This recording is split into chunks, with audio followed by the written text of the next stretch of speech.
कि सुन लो पुकार, पुकार श्याम प्यारे। सभी लोगों ने भगवान की प्रार्थना की।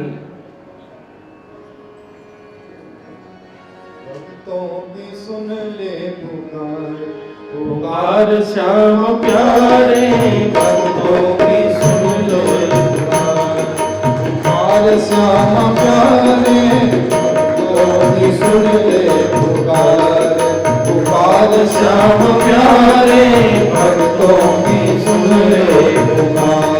और तुम ना सुनोगे तो कौन सुनेगा, तुम ना सुनोगे तो कौन सुनेगा, जीवन के ताने बाने कौन सुनेगा, जीवन के ताने बाने कौन सुनेगा।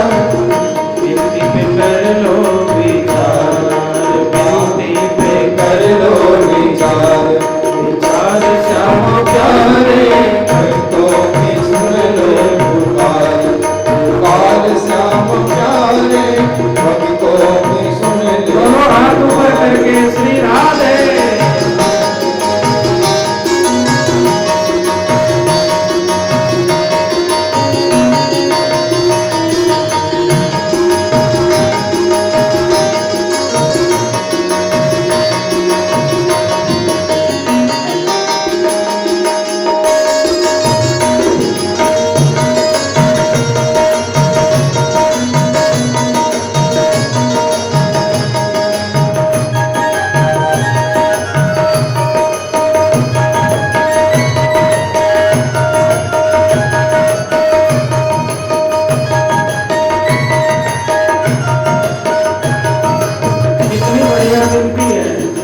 तुम ना सुनोगे तो कौन सुनेगा, ना सुनोगे तो कौन सुनेगा। हे प्रभु आप भगवान हो, सदा सुनते रहे, सुनना पड़ेगा। आप नहीं सुनोगे तो हमारा कौन सुनेगा।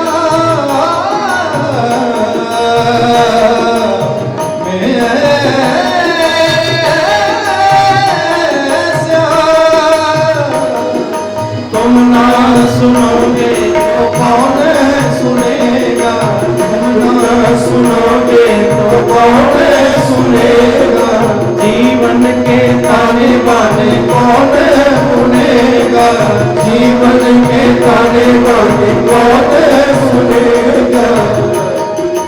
विनती पे कर ले विचार, विचार श्याम प्यारे, भक्तों की सुन ले पुकार, पुकार श्याम प्यारे, भक्तों की सुन ले पुकार।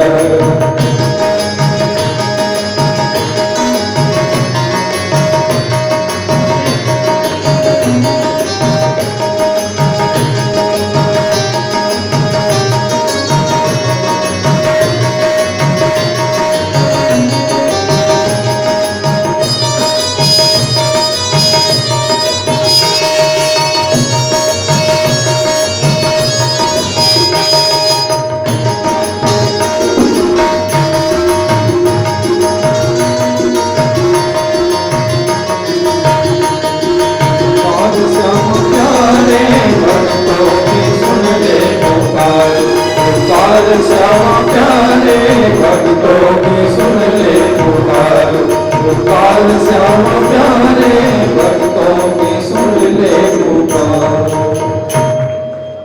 भगवान ने कहा ब्रह्मा जी से कि सबको बता दो मैं आऊंगा, लेकिन अकेला चना कितना भी बड़ा हो भाड़ नहीं फोड़ पाता। मैं ये कह रहा हूं, भगवान ने कहा कि मेरे अवतार में सहयोग देने के लिए, सेवा के लिए जो लोग चलना चाहे सब चले। रामावतार में शेष जी लक्ष्मण बने थे, छोटा भाई शेष जी वहीं खड़े थे। उनसे पूछा गया कृष्णावतार में आप क्या बनेंगे। उन्होंने कहा रामावतार में छोटे भाई बन लिए सो बन लिए, अब कबो ना ही जीवन में छोटे भाई बनेंगे। खाई सो खाई आगे राम, खाए सो राम दो भाई। छोटा भाई अब कभी नहीं बनूंगा। क्यों? कोई दिक्कत हुई तो शेष जी कहने लगे राम जी ने बहुत परेशानी में डाल दिया।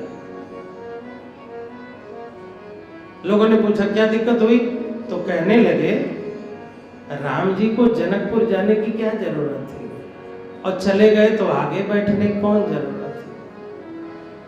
और आगे बैठ गए तो जब जनक जी के सेवकों ने कहा कि जो वीर हो उठे धनुष तोड़े, तो तोड़ ताड़ के फटाफट शादी करके निपटा देना चाहिए ना। बैठ गए आगे, और जनक जी के सेवकों ने कहा जो वीर हो चढ़। जिनसे टूटने वाला था वो उठे नहीं, और जिनसे कुछ होने वाला नहीं था वही लोग जोर आजमाइश लगाने लगे। और यही तो विडंबना है, जो समर्थ है वो कहता हमें क्या लेना देना, और जो असमर्थ है वही आगे आ जाता है। अयोग्य लोग पीछे हो जाएं और योग्य लोग आगे हो जाएं तो समाज की सारी समस्याओं का समाधान हो जाएगा। एक राजा, दो राजा, 10 राजा, 10,000 राजा लग गए। जोर लगा के जोर लगा के जोर लगा के जोर लगा के जोर लगा करके धनुष में 10,000 राजा लग गए। एक ने कहा टूट गया बस करो। दूसरे ने कहा बुद्धू न बनाओ, कहां टूट गया। उसने कहा अरे धनुष नहीं मेरा पैर टूट गया धक्का मुक्की में पैर टूट गया, लेकिन धनुष नहीं टूटा। तब जनक जी ने कहा सब कायर हो जाओ, यहाँ से जाओ, तज हुआ निज निज गृह जाओ, लिखा न विधि वैदेही विवाहो। मुझे पता होता कि सब कायर है तो मैं ऐसी प्रतिज्ञा न करता। तब लक्ष्मण जी ने कहा ए जनक जी जो कह दिया सो कह दिया, दोबारा मत कहना, अब दोबारा मत कहना। धनुष की बात करते हो कहो तो सारी धरती तोड़ के रख दे। तब राम जी को लगा यही धनुष तोड़ देगा तो बड़ा झंझट खड़ा हो जाएगा, तब तो इसका विवाह होगा, मैं बड़ा हूं। राम जी ने आंखों ही आंखों लक्ष्मण जी को तरेरा, नयन तरेरे राम। लक्ष्मण छोटे भाई हो के बड़े भाई के सामने बोलते हो, चुप। लक्ष्मण जी कोई गलत नहीं बोल रहे थे, लेकिन राम जी ने चुप करा दिया। अब विवाह के बाद अयोध्या आए, 12 साल बीता, कैकेयी जी ने वनवास मांग लिया। लक्ष्मण जी ने कहा अधिकार मांगेंगे बन नहीं जाएंगे। राम जी ने कहा चुप, बड़े भाई के सामने नहीं बोला जाता है। जंगल में गए, समुद्र पर पुल बांधने की बात आई। लक्ष्मण जी ने कहा उठाइए धनुष, चढ़ाइए बाण। राम जी ने कहा लक्ष्मण बड़े भाई के सामने ज्यादा नहीं बोला जाता है, चुप। जनकपुर में चुप, अयोध्या में चुप, लंका में चुप। अरे कहां सब जगह चुप चुप। लक्ष्मण जी ने कहा चुप चुपी की बीमारी लगा दी, अब कभी छोटा भाई नहीं बनूंगा। तो लोगों ने कहा क्या बनोगे, तो कहा अब बड़ा भाई इस बार बनूंगा। क्या करोगे, तो कहा रामावतार में उन्होंने चुप कराया और कृष्णावतार में मैं उन्हें चुप कराऊं। और यही करते थे। बलराम जी जब अवतार लिए तो कन्हैया जी दिन भर खेल कूद करके आते थे। शाम को बलराम जी कन्हैया को गोदी में रख लेते थे और पैर दबाते थे। बलराम जी पैर दबाते थे तो कन्हैया बड़े भोलेपन से कहते थे छोटे भाई का पैर बड़े भाई को नहीं दबाना चाहिए, दोष लगता है। तो बलराम जी रामावतार वाला याद करके कहते थे तो बड़े भाई के सामने छोटे भाई को ज्यादा नहीं बोलना चाहिए, चुप। बलराम जी बड़े क्यों बने हैं, सेवा करने के लिए। इस जगत में परमात्मा ने यदि आपको बड़ा बनाया है, चाहे भाइयों में बड़े हों, चाहे गांव में आप बड़े हों, बुद्धि से ज्ञान से बड़े हों, तो यही समझिएगा परमात्मा ने हमें सेवा करने के लिए बड़ा बनाया, डांटने फटकारने के लिए नहीं। शंकर जी ने कहा मैं बंसी बनूंगा, बंसी शिवम। शेष जी बलराम बनेंगे, शंकर जी बंसी बनेंगे, काम देवता प्रद्युम्न बनेंगे, ब्रह्मा जी अनिरुद्ध बनेंगे। देवताओं की बात हो गई, अब देवियों से पूछ लिया जाए कौन क्या बनेंगी। लक्ष्मी जी ने कहा मैं रुक्मणी बनूंगी, ठाकुर जी की बड़ी रानी। पृथ्वी जी ने कहा मैं सत्यभामा बनूंगी। गंगा जी ने कहा मैं सत्या बनूंगी, जमुना ने कहा मैं कालिंदी बनूंगी, और भगवान की कृपा और करुणा देवी ने कहा मैं राधा बनूंगी। रावण ने सीता जी का अपहरण किया, और रावण गया कहां? भगवान के धाम। जिसकी पत्नी को रावण ने चुराया हो वो अपने लोक में रावण को भेजे, इतने बड़े राक्षस को। लेकिन भगवान ने पूछा ये कौन ऐसी शक्ति है कि हमारी भी पत्नी को चुराने वाला मेरे ही धाम में जाता है, ये कौन है? तो लोगों ने कहा ये जो राधा देवी है ना, ये बरसाने वाली है, कृष्ण कृपा जीवों पर बरसाती है, यही करुणा कर देती है। तो भगवान ने कहा हे मेरी करुणा, हे मेरी करुणा, पापियों के ऊपर भी कृपा कर देती हो, मेरे धाम भेज देती हो, जरा एक बार प्रकट हो जाओ, मैं भी तो अपनी करुणा को देखूं।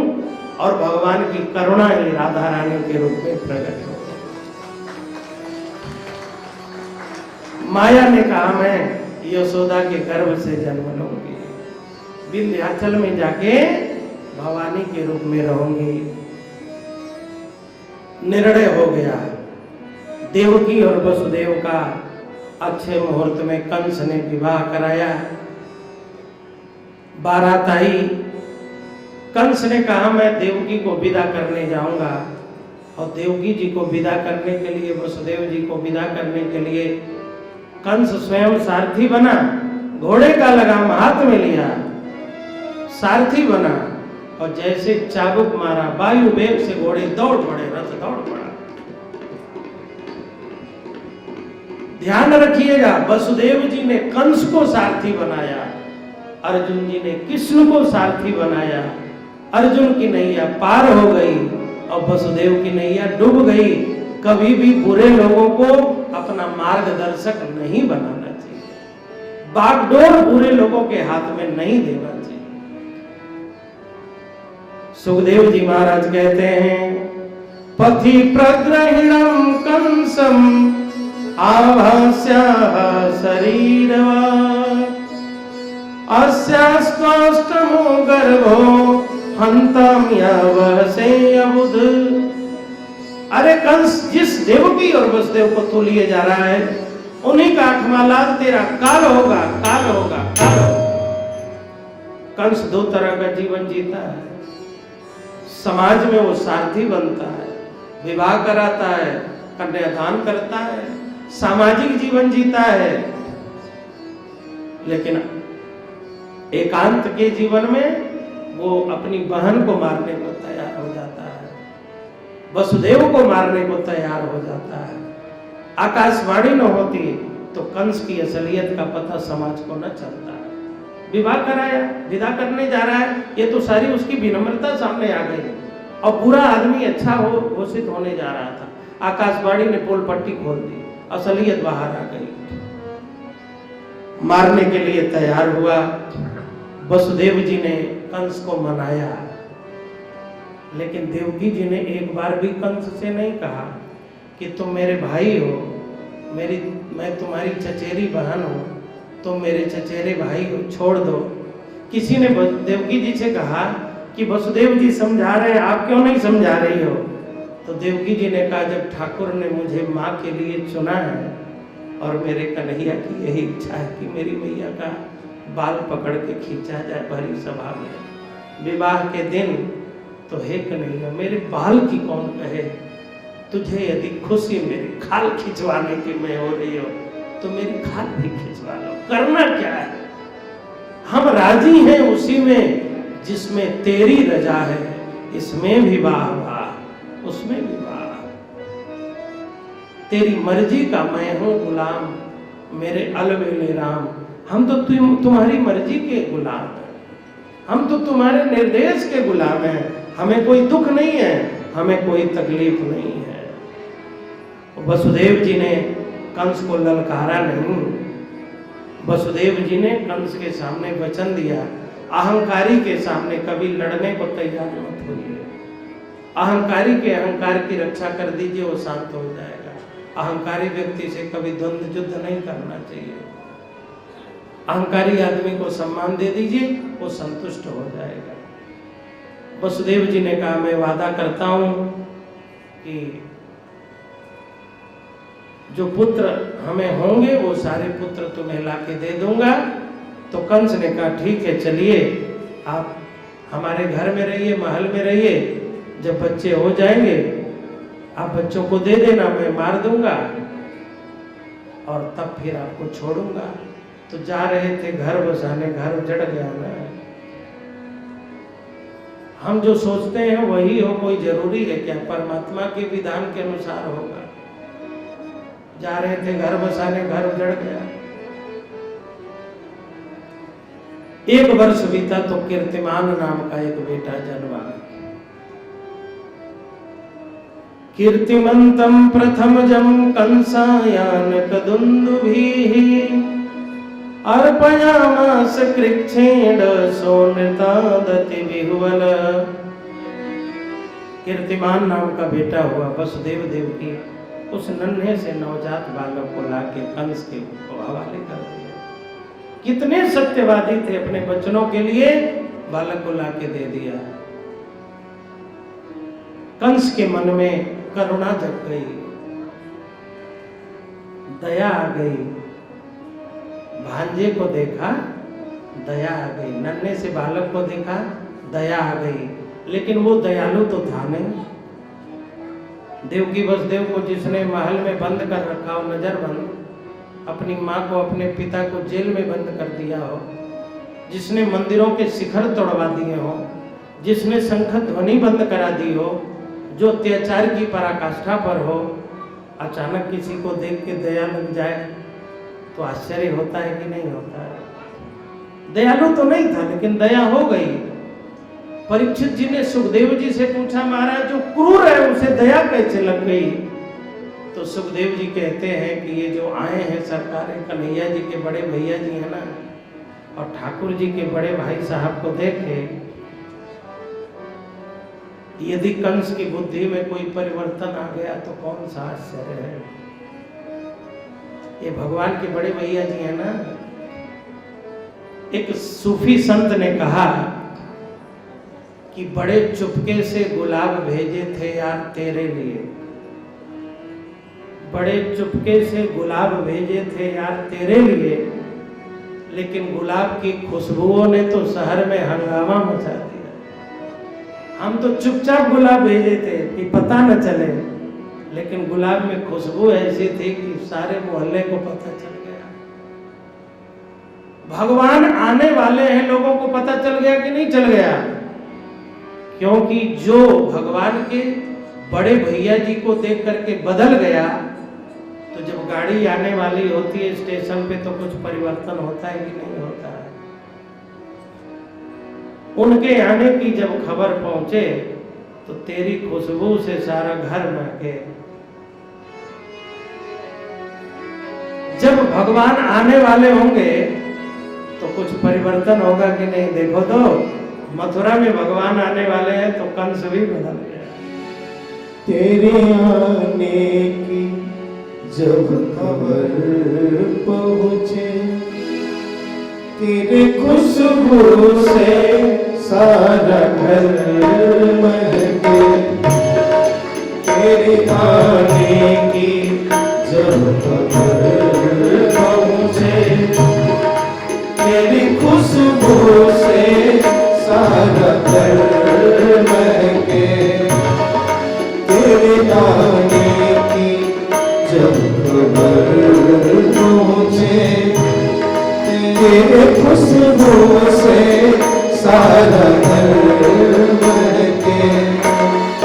तेरी खुशबू से सारा घर महके।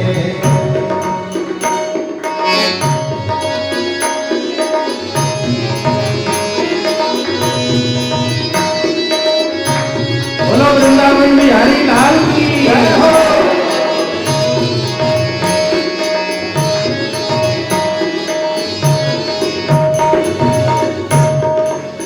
महके तेरे कसम से, सब महके तेरे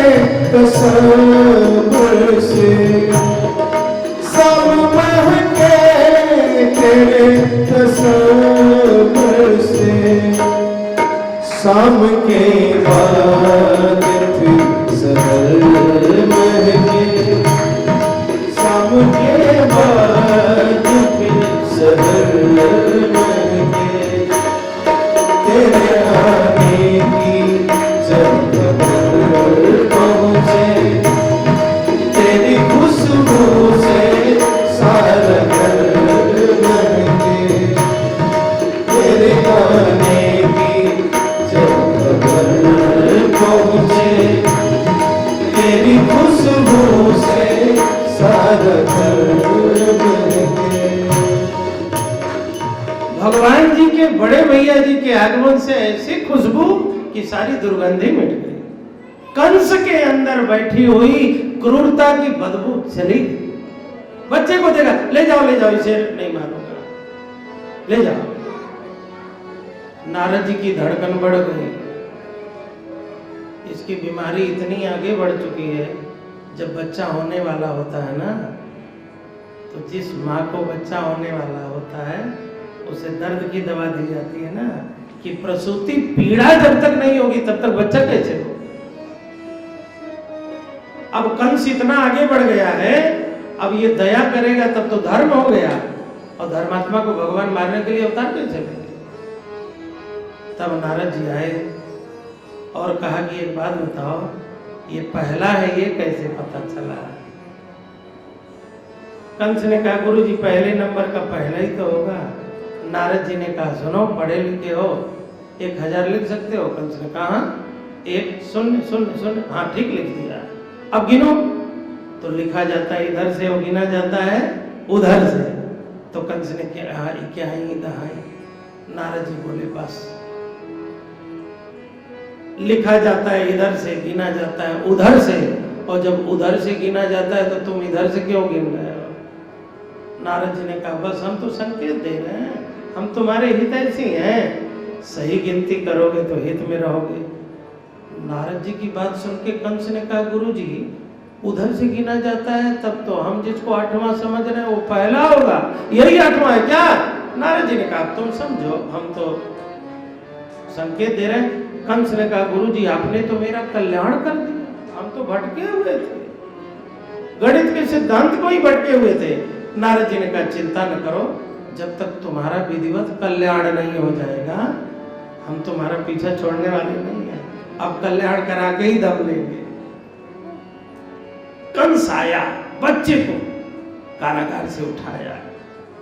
जरा सोचिए, नवजात शिशु, कंस ने उस बच्चे को उठाया और उठा के पटका, ऐसा वो बच्चा छितरा गया टूट टूट के, कि जैसे हाथी ने किसी कद्दू के फल को पटक के तोड़ दिया। सामर्थ्य तो ऐसा देवकी वसुदेव का है कि भगवान के वो माता पिता है, लेकिन व्यवस्था तो देखो, अपने बेटे के मांस के एक एक लोथड़े और टुकड़े को देखा, एक एक लोथड़े और एक एक टुकड़े को, मांस के लोथड़े को बटोरा है, आंचल में रखा है, ले जाके जमुना में डाला और कहा कि हे जमुने कन्हैया तुमको मिल जाए तो कह देना तुम्हारी माँ बहुत पीड़ा में, बहुत कष्ट में है। भगवान की माँ ने अपने बच्चे की मृत्यु इस तरह देखी जैसी मृत्यु किसी माँ ने अभी तक अपने बच्चे की न देखी है। हे कान्हा, पुत्र तुम हो और तुम्हारी माँ इतनी पीड़ा में है, इतने दुख में है। आसुरी और राक्षसी शक्तियों की क्रूरता और तांडव की गवाह बनी मथुरा। मथुरा मोक्षदायिनी पुरियों में है। अयोध्या, मथुरा, माया, काशी, कांची, यवंतिका, पुरी, द्वारावती जीव, सप्त मोक्षदायिनी पुरियों में है मथुरा। और मथुरा क्रूरता और तांडव की आतंक बनी। कंस ने बहुत तांडव किया, परंतु यातना तथा आसुरी शक्तियों की अधीनता में भी आत्मिक स्वतंत्रता वसुदेव और देवकी की बनी रही। वसुदेव की साधना चलती रही, जैसे रावण के राज्य में विभीषण की साधना चलती रही। सब कुछ अनुकूल परिस्थिति हो, उसमें आप साधना कर ले जाएं, ये कोई बड़ी बात नहीं है। लेकिन प्रतिकूल परिस्थितियों में भी आपकी साधना चलती रही हो तो ये बड़ी बात होती है। वसुदेव जी बिना कुछ बोले शांत हो गए। बिना पीड़ा और दुख यातना सहे कभी सिद्धि नहीं मिलती। दोनों ने, देवकी वसुदेव ने, दोनों ने सह सह करके अपने आप को भगवान के अवतरण के योग्य बना दिया। बहुत पीड़ा सहा है। देवकी वसुदेव की साधना से कारागार की 10 बाई 10 की एक ससीम कोठरी असीम के अवतरण की साक्षी बनी। देवकी वसुदेव की कोठरी मालूम मार्कंडेय बाबू, 10 बाई 10 की एक कोठरी, नीचे सोते थे। 7 दरवाजे थे, प्रत्येक दरवाजों में बड़े बड़े ताले और सभी दरवाजों पर 4-4 द्वारपाल तलवार लेकर के, अस्त्र शस्त्र, और इतनी कठिन साधना की है कि 10 बाई 10 की एक छोटी सी कोठरी में, सीमा वाली कोठरी में सीमा रहित परमात्मा अवतरित हुए। कष्ट सह के, परेशानी सह करके सुखदेव जी महाराज कहते हैं, किम दुस्सहम नु साधूनाम विदुषाम किम उपेक्षितम किम कार्यम कदर्याणाम दुस्त्यजम किम घृतात्मनाम। साधु जो होगा क्या नहीं सह सकता। जगत के सारे अपमान और तिरस्कार संत सह सकते हैं बिना दर्द और पीड़ा। विद्वान कौन सी कल्पना नहीं कर सकता, और जो कायर होगा, दुष्ट होगा, वो कौन सी घृणित से घृणित घटना नहीं कर सकता है। और धैर्यवान लोग क्या नहीं सहन कर सकते हैं। धैर्यवान लोग हर चीज सहन कर सकते हैं। भगवान अपि विश्वात्मा विदित्वा कंसजं वै यदूनाम निज नाथानाम योगमायाम समाधिशत। दूसरा बेटा हुआ, कंस ने उसे भी मारा। तीसरा भी मारा गया, चौथा भी, पांचवा भी, छठा भी। अब माया को भगवान ने कहा 7वें गर्भ के रूप में शेष जी आए, रामावतार लक्ष्मण जी आए हैं, इन्हें तुम देवकी के गर्भ से निकाल करके रोहिणी के गर्भ में पहुंचा दो।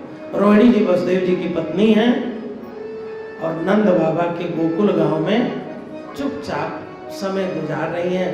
मेरे पतिदेव वसुदेव जी संकट में हैं तो चुपचाप समय।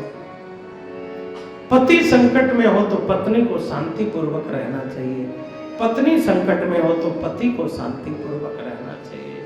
उस समय का उपद्रव सही नहीं रहता है। देवकी का 7वां गर्भ हुआ ही नहीं, जन्म ही नहीं लिया। कंस खुश हो गया, लगता है कि भगवान डर गए, 7वें गर्भ का ही नाश हो गया। और कन्हैया के अवतार के पूर्व ही दाऊ जी महाराज गोकुल गांव में अवतरित हुए। बोलो दाऊ जी महाराज की। अब भगवान कृष्ण के अवतार की भूमिका बनी है। आने का वादा किया, बीत गए बरसों जल्दी आओ। कृष्ण कन्हई, हे कन्हैया जल्दी आओ। अब तो दाऊ जी प्रतीक्षा कर रहे हैं। बरसाने में राधा रानी भी अवतार ले चुके हैं, दाऊ जी भी ले चुके हैं अवतार। ऋषि मुनि महात्मा ग्वाल बाल बन करके कन्हैया के अवतरण के 1 वर्ष पूर्व कोई ऐसा घर नहीं था जिसमें 2-4 ग्वाल बालों का जन्म न हुआ, गोपियों का जन्म न हुआ।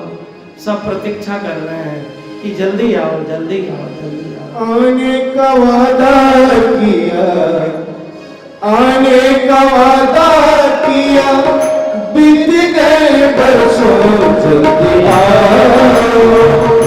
कृष्ण मुरारी जल्दी आओ, कृष्ण मुरारी जल्दी आओ, कृष्ण मुरारी जल्दी आओ, कृष्ण मुरारी जल्दी आओ, कृष्ण मुरारी जल्दी आओ, कृष्ण मुरारी। आने का वादा किया, आने का वादा किया, बीत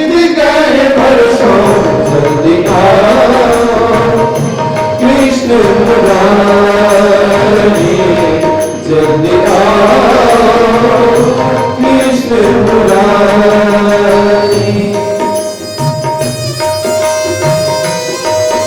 दोनों हाथ ऊपर करके श्री राधे।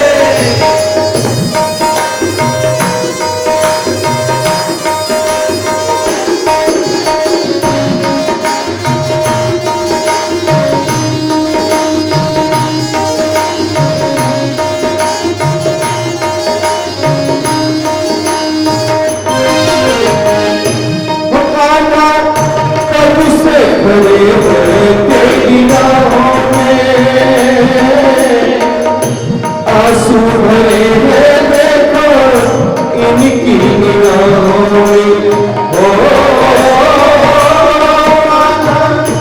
कब से खड़े हुए तेरी राहों में आंसू भरे हैं देखो इनकी निगाहों में।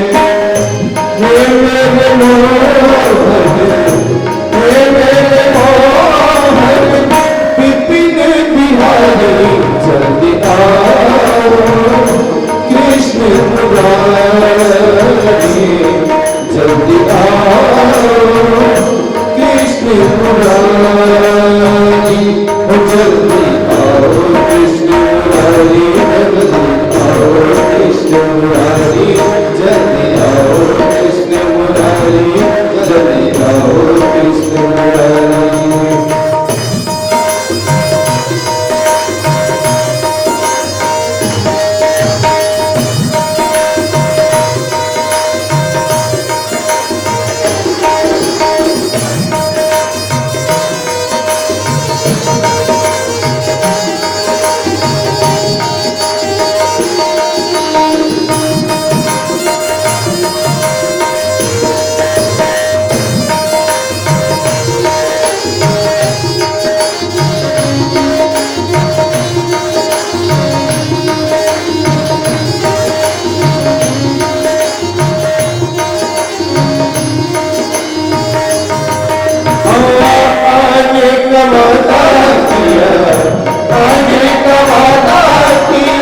कृष्ण मुरारी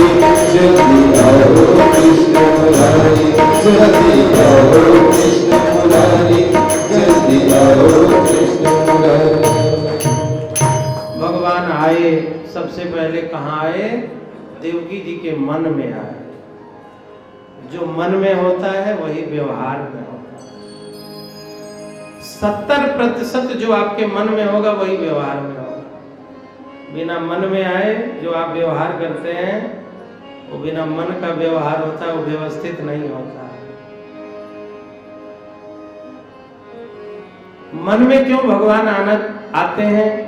क्योंकि मन में अहंकार बैठा है, मन में पाप बैठा है, मन में दोष बैठा है, मन में दुर्गुण बैठा है। भगवान से भक्त कहते हैं, प्रभु ये भवन तो आपका है लेकिन लोगों ने कब्जा करके रखा।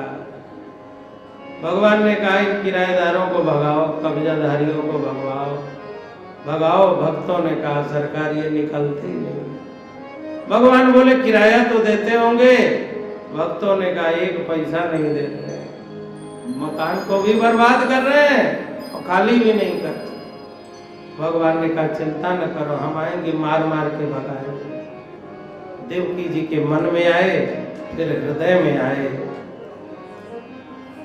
अच्छा, किसी दीपक को आप घड़े में रख के बंद कर दीजिए, दीपक की शोभा होगी? बोलो ना। एक 1000 वाट के बल्ब को होल्डर में लगा के और चारों तरफ से काले काले पन्नियों से ढक दीजिए, उस दीपक की शोभा होगी, क्योंकि वो तो प्रकाश के लिए बना है और प्रकाश तो उसका ढक गया। जैसे दीपक को घड़े में बंद कर देने से, रख देने से दीपक की शोभा नहीं होती, ऐसे विद्या, कला, गुण और धन केवल छिपा के दुराव करके रख देने से उससे व्यक्ति की शोभा नहीं होती। धन का विस्तार होना चाहिए, फैक्ट्रियों को लगा के, व्यवसाय की गतिविधियों को बढ़ा करके। विद्या को वितरण करने से बढ़ती है, धन को बढ़ाने से बढ़ता है, ज्ञान को बढ़ाने से बढ़ता है। और यदि आपने छिपाने की कोशिश की तो उसकी शोभा नहीं होगी। देवकी जी के गर्भ में भगवान आए लेकिन शोभा नहीं हुई, क्योंकि कारागार में भगवान की कैसे शोभा हो? कैसे नहीं शोभा हुई? जैसे खल को ज्ञान मिल जाने से ज्ञान की शोभा नहीं होती। जैसे रावण को सभी वेदों का ज्ञान था, तो क्या वेदों की शोभा बढ़ी? राम जी और हनुमान जी से वेदों की शोभा है, रावण से वेदों की शोभा नहीं है। भोजेंद्र गेहे सिखे वरुद्धा सरस्वती ज्ञान खले यथासती। जैसे ज्ञान खल के अंदर सरस्वती की शोभा नहीं, ज्ञान खल वह है जो अपने ज्ञान को कभी किसी को देता नहीं। पहले आपने देखा होगा समाज में कोई गुणी आदमी था, सिर दर्द की दवा देता था, कोई पत्ता ऐसे करके सिर दर्द, कोई ज्योतिष का, कोई किसी विषय का। उन्होंने ज्ञान बांटा नहीं, उनके साथ ज्ञान चला गया। आप कहते हैं हमारे क्षेत्र में वो थे महाराज, लेकिन उन्होंने किसी को सिखाया नहीं, उनके साथ ही वो चला गया। तो क्या शोभा हुई? वो ज्ञान भी रोता है, वो अविद्या भी रोती है। कंस ने जब देखा देवकी को तो कहा, देवकी पहले तो इतनी सुंदर नहीं थी, और कितने दिनों से देवकी जी जेल में बंद है मालूम है? 6 वर्ष 8 महीने से। पहले बेटे को मारा तब तक तो जेल में नहीं बंद थी, नजरबंद थी। लेकिन नारद जी ने कहा कि ये सब देवता हैं, कब क्या करेंगे कुछ पता नहीं, तब से जेल में 6 वर्ष 8 महीने हो गए। जो साड़ी एक बार उसने दिया, विवाहिता साड़ी में जेल में बंद हुई, दोबारा कंस ने साड़ी नहीं दी। कोई एक अंगुल भी ऐसी जगह उनकी साड़ी में नहीं थी जो फटी न हो। देव की फटी हुई साड़ी पहन के, वसुदेव फटे हुए धोती और पीतांबरी पहन करके 6 वर्ष 8 महीने तक कैसे समय काटे। लेकिन ऐसी महान साधना कि परमात्मा जो जगत के माता पिता हैं, उनके माता पिता बनने का सौभाग्य प्राप्त किया। हमारी साधना हमारे धन और वैभव की अपेक्षा नहीं रखती है। अच्छी धोती पहन के, अच्छी साड़ी पहन के साधना होगी, हो जाए ठीक है, लेकिन ऐसी कोई बात नहीं है। भगवान देवकी के गर्भ में आए, कंस ने भी देखा, सोचने लगा देवकी को तो मैं ठीक से भोजन नहीं देता हूँ। ये तो पहले एकदम काली काली थी, अब इतनी गोरी गोरी, इतनी सुंदर सुंदर कैसे लगने लगी? अचानक इसमें तेज कैसे आ गया? इसको मैं मार डालूं क्या? हो न हो भगवान आ गया हो इसके गर्भ में। और मारने का विचार करने लगा। तब सोचने लगा कि मध्य तस्मिन् करणीयमासु में यदर्थ तंत्रो न विहन्ति विक्रमम्। ये मेरी चचेरी बहन है, गर्भवती है, सारे समाज के लोग जान जाएंगे, मेरी निंदा हो जाएगी, मेरी शिकायत हो जाएगी, अभी मारना उचित नहीं है। इतना बड़ा पापी, लेकिन अच्छा अच्छा सोचने लगा।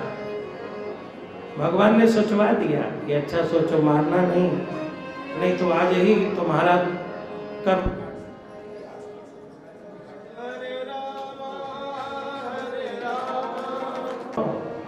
मेरे बच्चों के यहाँ आए, मेरी बेटियों के यहाँ आए, मेरे बेटे बन के आओ तब तो भगवान ने कहा तो त्रेता युग में आप जब दशरथ जी बनेंगे और ये शत्रुपा मैया कौशल्या जी बनेंगी तो मैं रामलला बन के आऊंगा। उन्होंने पहचान लिया कि लंबी आयु मिली है, लेकिन भगवान के बिना कल्याण होने वाला नहीं। फिर दूसरे मनु स्वारोचिस, फिर उत्तम, फिर तामस, रैवत। पंचम मनवंतर के कार्यकाल में एक घटना घटी। एक बहुत बड़ा हाथी था, गजेंद्र जिसका नाम था, 10,000 हाथियों का बल था, हजारों पत्नियां थीं, हजारों बच्चे थे, बड़ा प्रमादी था, किसी से डरता नहीं था। आदमी से न डरो, भगवान से तो डरो, समय से तो डरो। अब मेरी आयु क्या है, अब कितना समय है, इससे तो डरना चाहिए ना। गया नहाने के लिए ऋतुमान नाम का उद्यान, जो वरुण का उद्यान था, देवताओं का उद्यान, मथ डाला उद्यान को तहस नहस। तालाब में नहा रहा, उसी में ग्राह रहता था। उसने पैर पकड़ के खींचना शुरू किया तो ठहाका मारने लगा, कहने लगा मैं अकेला होता तो डरता, पत्नियां और बच्चे किस दिन काम आएंगे। भूख लगी होगी तो पत्नी भोजन बना के देगी, पैर दुखरा होगा तो बच्चा दबा देगा, लेकिन भैया जब काल पकड़ लेगा तो क्या पत्नी और बच्चे बचा पाएंगे। काल की दवाई किसी के पास है? उग्राह तो काल था ना। यहाँ तक जब ग्राह ले गया तब लोगों ने कहा अब बचने की कोशिश करो, ठिठोली मत करो, तुम थलचर हो, ये जलचर है। तब हाथी ने कहा अब मेरा बल देखो, खूब जोर लगाया, बाहर नहीं निकल पाया। फिर पत्नियों से कहने लगा अब तुम लो लगो, बच्चों से कहने लगा तुम लो लगो। हम लोग कितना बल तैयार रखते हैं, कितना बड़ा बल बना के रखते हैं। स्रोत, सोर्स अपनी पहुंच बना के रखते हैं। वो भी बहुत पहुंच बना के रखा था। पत्नियों ने उसे खींचा, बच्चों ने खींचा, नहीं निकला। अब पत्नियों ने, बच्चों ने कहा अब आप फंस गए हैं, भोगो, अब हम लोग चलते हैं अपना अपना काम देखने, तुम्हारे पीछे कहाँ तक मरते रहेंगे। तब उसके मन में बड़ा वैराग्य हुआ। संसार के अपमान से जो वैराग्य पैदा होता है वह अभी बड़ा दृढ़ होता है। जब तक बेटा अपमानित नहीं करेगा तब तक दृढ़ वैराग्य नहीं होगा। सहज वैराग्य तो संतों को होता है। परिवार से जब अपमान तिरस्कार होता है तो हमारे आपके मन में जो आसक्ति वो धीरे धीरे कटने लगती है, टूटने लगती है। जहाँ जिम्मेदारियों से मुक्ति मिली, ये आदमी उतना गृहस्थी में आसक्त नहीं होता है, क्योंकि सब देख चुका है ना, इसने मेरा कितना अपमान तिरस्कार किया। गजेंद्र के मन में बड़ा वैराग्य हुआ। उसे अचानक भगवान की याद आ गई। अब यही बात है कि वह हाथी है, हाथी को भगवान की याद आ गई। हाथी को कैसे भगवान की याद आ जाएगी? तो कहते हैं कि किसी जन्म में वो राजा था और राजा के रूप में भगवान की पूजा करता था, लेकिन श्रापित हुआ तो हाथी बना। लेकिन पूर्व जन्म का जो संस्कार था वो तो था ही। वही पूर्व जन्म के पुण्य ने आकर के कहा कि भगवान को क्यों नहीं याद करते हो। इसका मतलब आपके पास थोड़ा भी धर्म और पुण्य है तो आपके संकट में आपका वो सहायक बनेगा, साथी बनेगा। संकट काल के 4 ही साथी बताए गए हैं: धीरज, धर्म, मित्र और नारी। आपतकाल पर किए चारी। अपना धैर्य, अपना धर्म, अपना मित्र और अपनी नारी, ये संकट के सच्चे साथी बताए गए। बेटा बेटी परिवार सब छोड़ देंगे लेकिन नारी नहीं छोड़ेगी। धर्म आपका बिल्कुल नहीं साथ छोड़ेगा। उसी धर्म के प्रताप से जरा सोचिए, जिस धर्म के आचरण में आप लोग बैठे कथा सुन रहे हैं, वह धर्म कितना हम सबका महान साथी है। धर्म ही मनुष्य का सच्चा साथी है। पत्नी परिवार कितने साथी हैं? कोई श्मशान तक का साथी है, कोई अग्नि तक का साथी है। और धर्म, धनानि भूमौ पशवश्च गोष्ठे, भार्या गृहद्वार जना श्मशाने, देहश्चितायां परलोक मार्गे, धर्मानुभो गच्छति जीव एकः। जीव के साथ सिर्फ और सिर्फ उसका धर्म जाता है। ये हमारा शरीर भी तो चिता तक ही रहता है, उसके आगे तो वो भी भस्म हो जाता है। फिर जीव के साथ जाता कौन है? उसका धर्म, उसका कर्म, उसका पाप और उसका पुण्य, पूर्व जन्म का जो पुण्य था, उसी पुण्य ने कहा भगवान को क्यों नहीं याद करते हो। बस इसका मतलब यदि आप कथा सुन रहे हैं, भगवान की याद कर रहे हैं, तो आपके पुण्य की फाइल खुल गई है। जज के यहाँ कई बार फाइलें बंद होती हैं तो नोटिस नहीं आती है, लेकिन 10-20 साल फाइल भले बंद रहे, किंतु कोर्ट में याचिका है तो कभी न कभी तो फाइल खुलेगी। यदि कुसंग मिल रहा है तो समझना हमारे पाप की फाइल खुल गई है। तभी तो बुरे लोग हमको मिल रहे हैं रोज। कोई कह रहा है चलो डिम डिम डिगा डिगा करावे, कोई कह रहा है कुछ खावे, कोई पी रहे हैं, और कोई कहे चलो थोड़ा भागवत सुनाए, तो समझना अब हमारे पुण्य की फाइल खुल गई। अब भगवान कथा का निमंत्रण मिले तो समझिएगा कि पुण्य की फाइल खुल गई, नोटिस पहुंच गई। भागवत कथा का निमंत्रण पुण्य के फाइल का नोटिस है। उसने भगवान को स्मरण किया, याद किया। इसी को गजेंद्र मोक्ष के नाम से इस स्तुति को जानते हैं। 28 श्लोक है। संकट में इन श्लोकों का पाठ किया जाता है। एवं व्यवसितो बुद्धिया समाधाय मनोरिधि जजाप परमं जाप्यं प्राग्जन्मनि अनुशिक्षितम्। ओम नमो भगवते तस्मै एतच्चिदात्मकं पुरुषाय दिवीजाय परेशाय विधीमहि। छोड़ बैठा है सारा जमाना मुझे, नाथ अब आप ही तो ठिकाना मुझे। सबने छोड़ दिया है, सबने मेरा त्याग कर दिया है, अब आप मेरा सहायता करिए। छोड़ बैठा है सारा जमाना मुझे, नाथ जमाना मुझे, नाथ आप ही तो सहारा मुझे, जमाना मुझे। छोड़ बैठा है सारा जमाना मुझे, नाथ जमाना मुझे, नाथ आप ही तो सहारा मुझे, जमाना मुझे।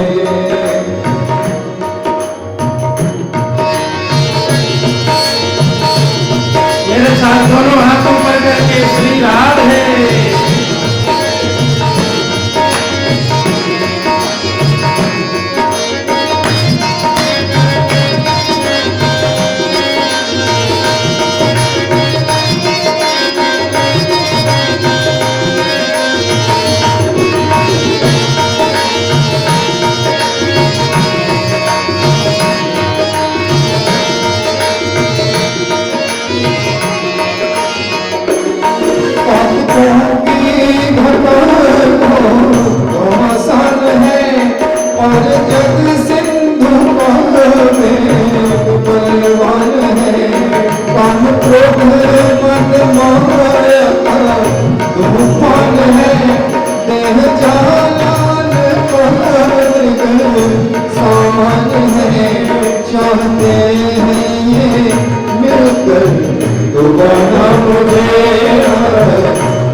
बहाना मुझे नाथ, बहाना मुझे नाथ, अब आप ही दो सहारा मुझे, ठिकाना मुझे छोड़ बैठा है सारा जमाना मुझे नाथ, जमाना मुझे नाथ, अब आप ही दो सहारा मुझे, ठिकाना मुझे नाथ, अब आप ही दो सहारा मुझे, ठिकाना मुझे नाथ, अब आप ही दो सहारा मुझे, ठिकाना मुझे।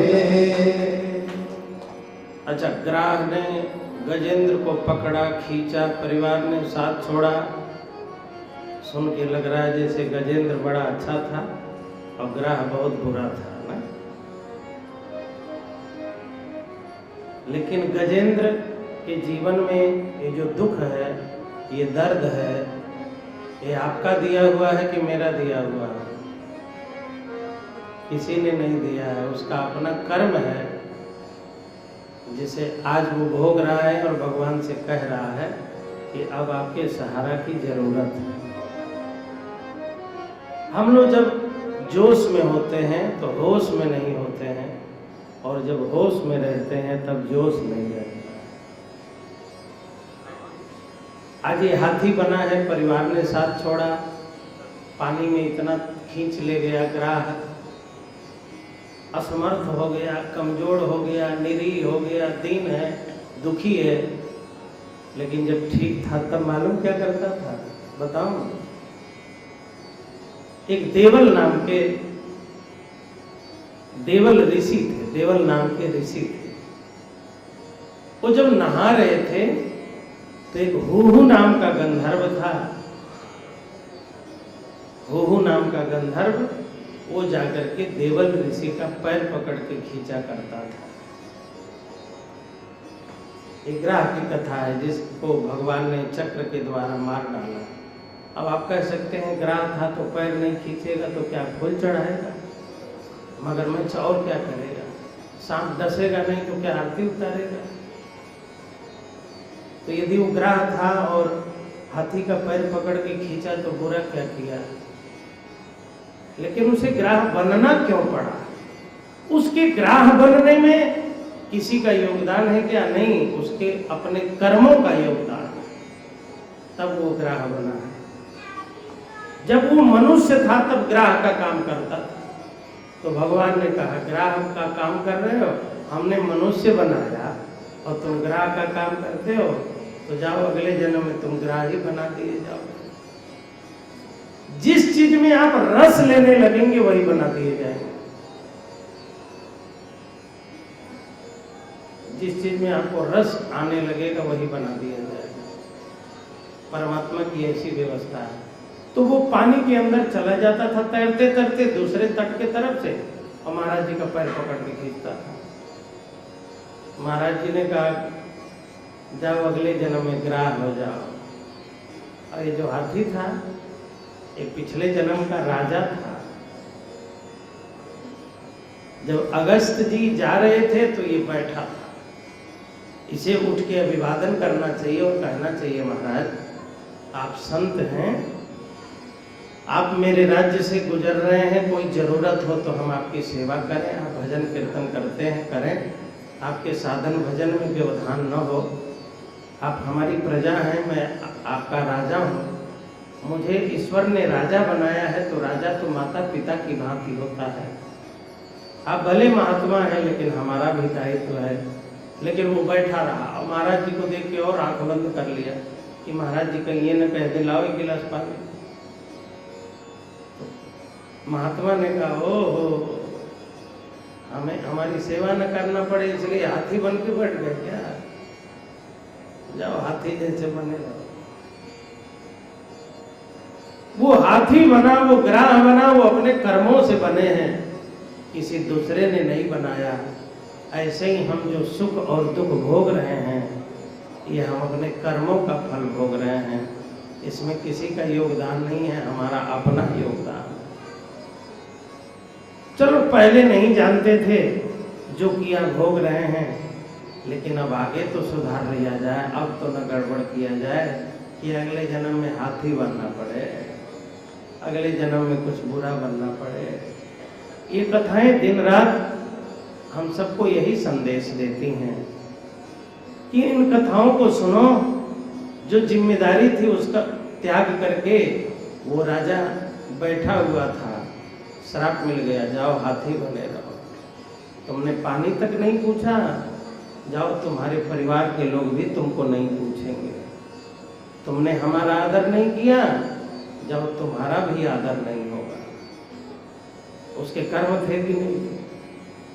लेकिन हम लोग काल को, कर्म को, ईश्वर को दोष लगाते हैं। महाराज पता नहीं कौन सा हम परमात्मा क्यों उठे हैं, कौन सा ग्रह खराब है, पता नहीं क्या हुआ। ये सब हमारे कर्मों का दोष है। उन कर्मों को पवित्र करने का प्रयास करना चाहिए। इस कथा का वर्णन किया गया। फिर समुद्र मंथन के वर्णन, समुद्र मंथन का वर्णन है कि समुद्र मंथन कैसे हुआ। एक बार दुर्वासा जी महाराज ने देवताओं को श्राप दे दिया। दुर्वासा जी भगवान के धाम से आ रहे थे, भगवान ने उन्हें माला दिया था। इंद्र रास्ते में मिल गए, इंद्र ने महाराज जी को प्रणाम किया तो दुर्वासा ने गले का माला निकाल के इंद्र को पहना दिया। इंद्र को लगा अरे हम इतने बड़े देवेंद्र हैं, देवताओं के राजा हैं, और महाराज ने झूठी माला हमको पहना दी। प्रसाद का निरादर किया, हाथी के सिर पे रख दिया, हाथी ने तोड़ ताड़ के नीचे फेंक दिया। दुर्वासा जी ने श्राप दे दिया, तुमने प्रसाद का निरादर किया, जाओ तुम दरिद्र हो जाओगे। माला का अर्थ होता है लक्ष्मी। माँ मने लक्ष्मी और ला मने लाने वाली। जो भगवान को माला पहनाता है, जो भागवत जी को माला पहनाता है, जो गुरुजनों को माला पहनाता है, उसके घर में माल की कभी कमी नहीं होती। अच्छा, यहाँ दो चीज खूब है, माल भी है और माला भी है, तो माला माल हो रहा है।